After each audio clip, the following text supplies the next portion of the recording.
Chère lectrice, cher lecteur, ici Madame Lee, en direct de son petit studio d'enregistrement pour présenter le bilan de 2025 de son blog. Alors, vous savez que pour moi, à chaque année, c'est un plaisir de me pencher le premier sur mes statistiques et de voir un petit peu là, où je situe par rapport aux autres années. Alors, merci de m'accompagner dans cette présentation pour découvrir un petit peu plus mon univers. Alors, j'ai décidé de remettre dans cette présentation ma citation de l'année dernière, hein. Je vous avais expliqué que j'avais créé une citation par rapport à l'animation d'un blog. Alors, pour moi, animer un blog littéraire, c'est une aventure sans fin basée sur l'amour des livres et de la communication. Alors, c'est beau, hein? Moi, j'aime ça partager avec vous, puis c'est ce qui me tient en vie et c'est ce qui me permet de d'avoir une interaction avec des gens du monde entier. Alors merci, merci pour me donner ce cadeau-là dans la vie. Voici les thèmes que nous aborderons dans cette présentation. Alors le nombre de vues, les articles les plus consultés, les réseaux sociaux, la provenance des clics, et il y a une petite nouveauté sur mon blog et je présenterai une brève conclusion. Alors voici les statistiques de mon blog. Je passerai pas au travers de 2022, 2023, 2024, mais vous voyez, en 2025, j'ai obtenu le chiffre de 47 953 vues. Alors vraiment, je suis étonnée par ce chiffre. Je ne m'y attendais pas. Alors quand ce matin, j'ai ouvert l'ordinateur et puis j'ai pu valider mes statistiques. Quelle surprise! Alors donc, merci. C'est une augmentation de 15%, donc je peux pas demander mieux.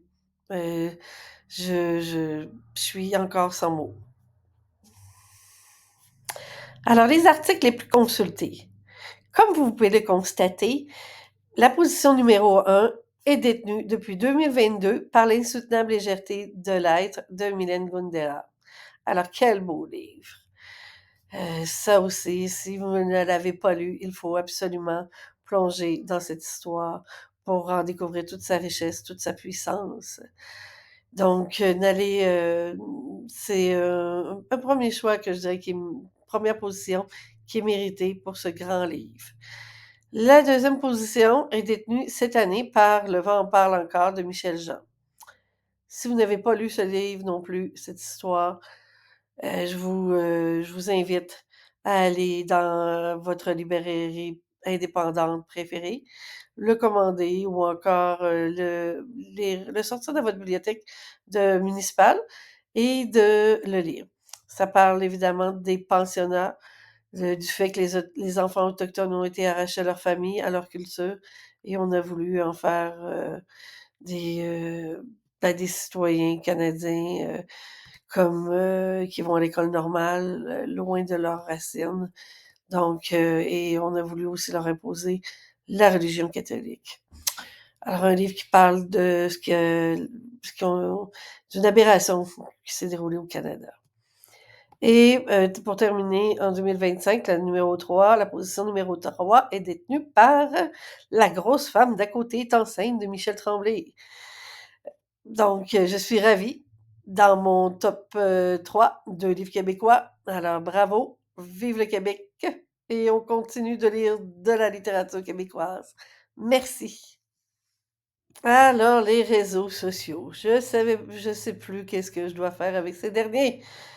Mais bon, on continue et je garde espoir de trouver une façon d'attirer plus de personnes via mes réseaux sociaux. Alors, comme vous pouvez constater, en 2024, c'était Facebook qui trônait avec 1003 tr avec des clics, avec le chiffre de 1310 clics et ensuite c'était, Twitter qui arrive en deuxième position. Il y avait des gens qui, par le biais de Twitter, avaient accédé à mon blog, donc 64 clics et Babelio 52. Alors en 2025, avec l'arrivée de ChatGPT, évidemment, la donne change. Facebook a une grosse baisse de presque la moitié de mes statistiques. 757 clics proviennent de Facebook. ChatGPT, on ne l'avait pas vu dans les autres années, arrive en seconde position avec 269 clics à partir de de cette intelligence artificielle. Et j'avais pas vu non plus Pinterest apparaître ailleurs.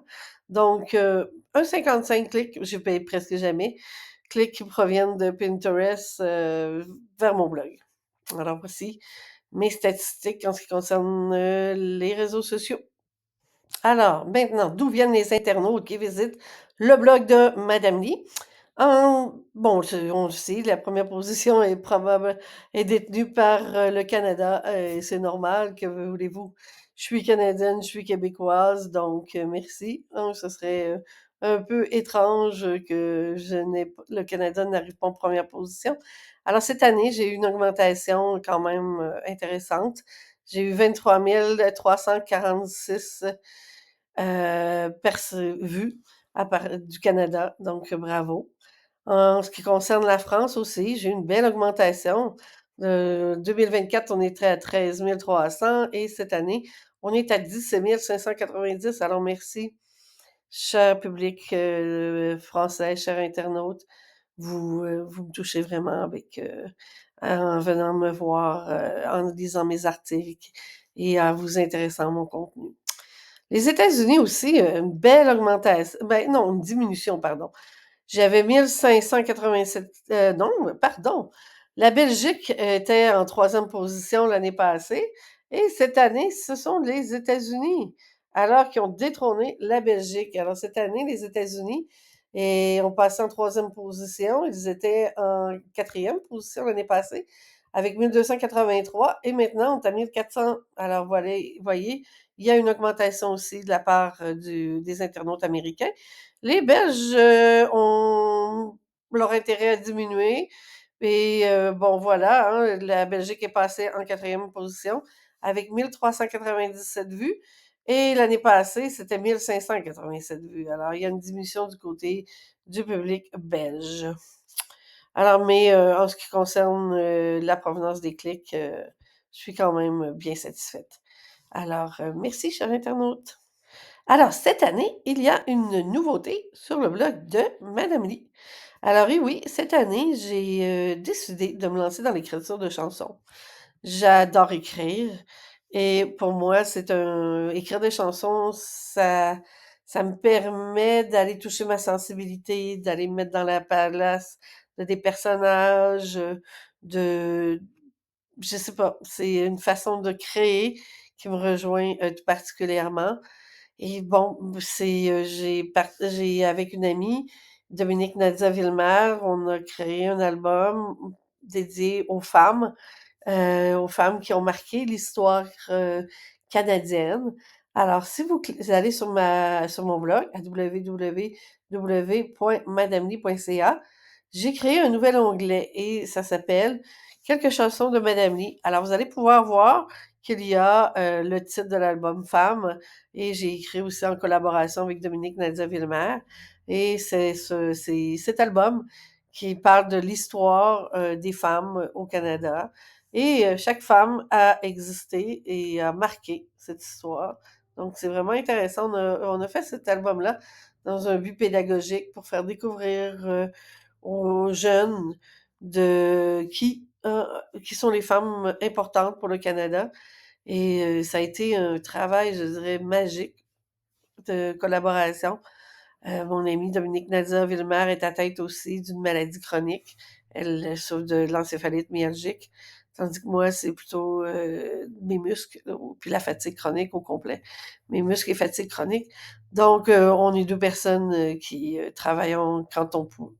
Alors, écrire des chansons nous permettait d'un petit peu oublier notre maladie. Et j'en ai fait quelques-unes aussi. J'en ai écrit quelques-unes de mon côté parce que j'aime ça. C'est devenu une petite passion. Alors, si vous voulez m'encourager, allez cliquer sur quelques chansons de Madame Lee et choisissez les titres qui peuvent peut-être vous inspirer sur le moment. Ah, et aussi, parfois, je vais peut-être rédiger des chansons sur des personnages littéraires qui m'ont marqué. Alors, je sais pas, j'ai été inspirée par le personnage de Catherine dans Les Hauts du Hurlevent et j'ai écrit une chanson, ça s'appelle Catherine, des Hauts du Hurlevent.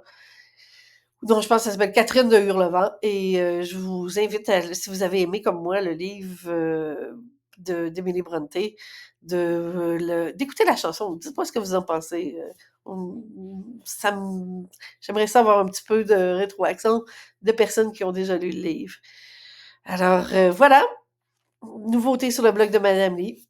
Merci de m'encourager de cette façon-là. En guise de conclusion, je vous avais dit que bon, j'allais présenter une conclusion. J'ai trouvé cette citation-là qui me tentait de partager avec vous.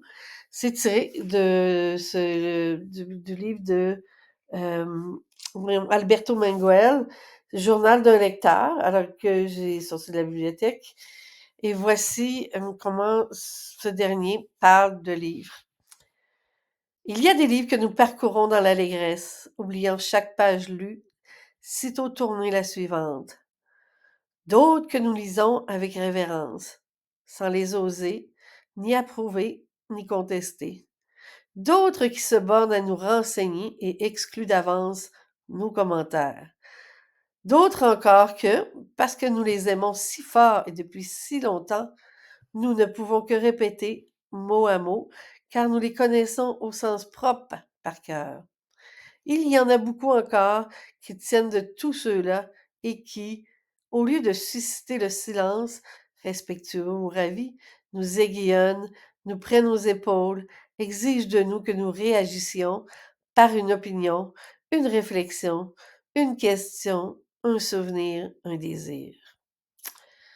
Alors voilà, chers abonnés, chers internautes, je vous souhaite une merveilleuse année 2026, que cette dernière vous apporte la santé, parce que sans la santé, notre corps nous limite dans les activités, dans des projets, etc. Donc, je vous souhaite la santé d'abord et je souhaite que notre monde se rétablisse et qu'une fée avec sa baguette magique vienne brasser là, tout cet univers qui est marqué par la guerre, par l'argent, l'égocentrisme. Donc, s'il vous plaît, fée, venez et aidez-nous du mieux que vous pouvez. Alors, bonne année 2026, au plaisir de vous retrouver ici ou ailleurs. C'était Madame Lee, en direct de son petit studio d'enregistrement et lisez bien!